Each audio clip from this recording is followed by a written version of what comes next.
The secret occult societies that put Hitler into power diligently researched the ancient Tibetan, Indian, and Greek historic texts concerning prehistory, documenting the cultural, linguistic, and genetic similarities of these legends with the Nordic legends of blonde-haired, blue-eyed Aryan gods. The occult secret societies that influenced the Nazi ideology came to their conclusion that the Earth undergoes periodic global cataclysms and the vast portions of the inner Earth is hollow and has been inhabited within for many millennia by another unknown branch.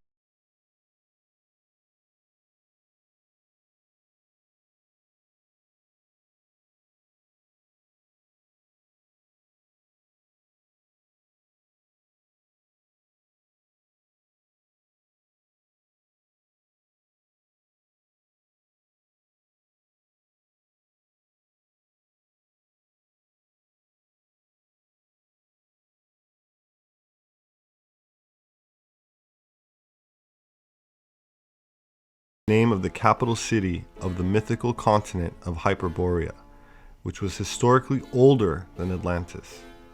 According to legend, the Hyperboreans were the most highly technologically and socially advanced society that existed in the pre-flood age, having created large tunnels which were said to penetrate through the Earth's crust to permanently settle civilization under the Himalayas. According to some myths, they named their new kingdom Agartha, and its capital city was Shambhala, which was the mythical paradise below the Earth's surface. The Nazis believed that the Nordic-looking gods who came from the stars were a genetically distinct race from another world, who had Rh-negative blood type and did not evolve from the hominids in Africa.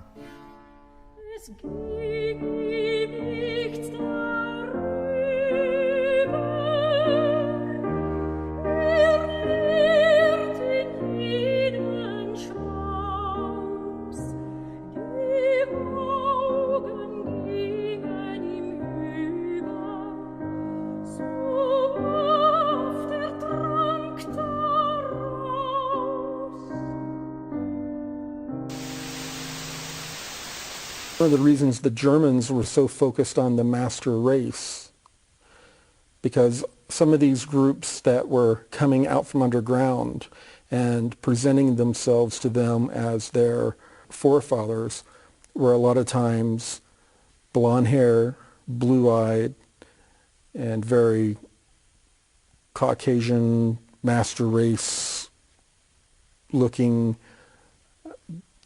The master race that was depicted by these groups during that late World War I, World War II era, they had very much that look about them. The Nazis believed that they descended from Atlantean white supermen, and they believed that they'd lost their powers. The Nazis believed that they devolved through dark races mixing with their Atlantean blood. So they were attempting to purify themselves again to get back to the original state, the Nazi God-man. In the eyes of many Nazis, Atlantis was the mythical homeland of the Aryan race. They thought that they would be tall, blonde-haired, blue-eyed.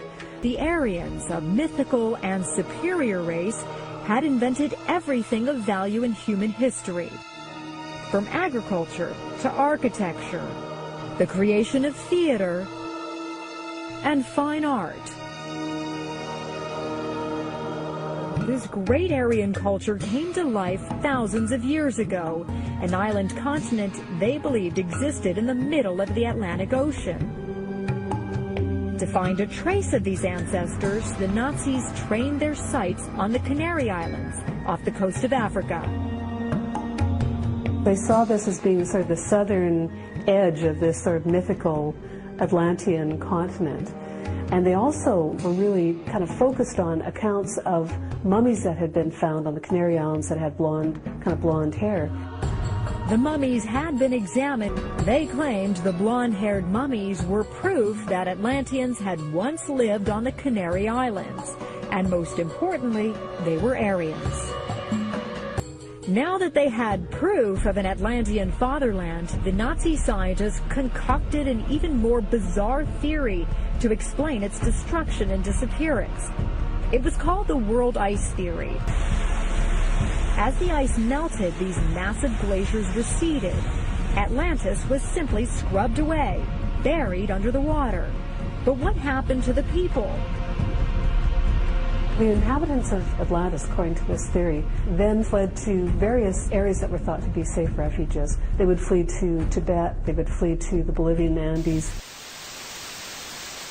An ancient occult legend that tells the story of a continent somewhere in the North Atlantic. There lived a race of super beings who had fallen from grace through evil and vice. The land was called Atlantis. A great flood wiped these beings off the face of the earth. But before they could all be destroyed, certain priests escaped by boat. These escaped priests, believed by mystics to be the original race of Aryan godmen, who were said to be the ancestors of all Indian and European people, descended from the super beings of Atlantis, and that they had lost their powers by mating with mere mortals. The Nordic race did not evolve, but came directly down from heaven to settle on the Atlantic continent. Ancient immigrants from Atlantis had founded a great civilization in the high Himalayas. Here, survivors of the last cosmic catastrophe took shelter. This is the true cradle of the Aryan race.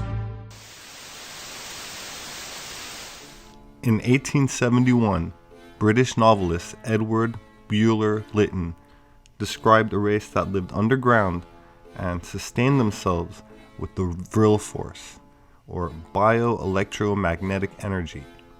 They may have been the descendants of the Hyperboreans, inhabitants of Thule. The Hyperboreans were said to have harnessed the natural power of Vril to manipulate matter and energy, enabling them to extended lifespans and existing in what some might regard as a godlike existence.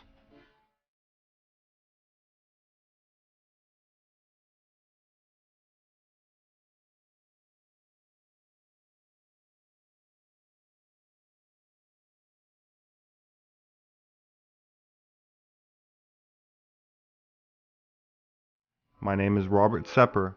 Thank you for sharing. See you next time.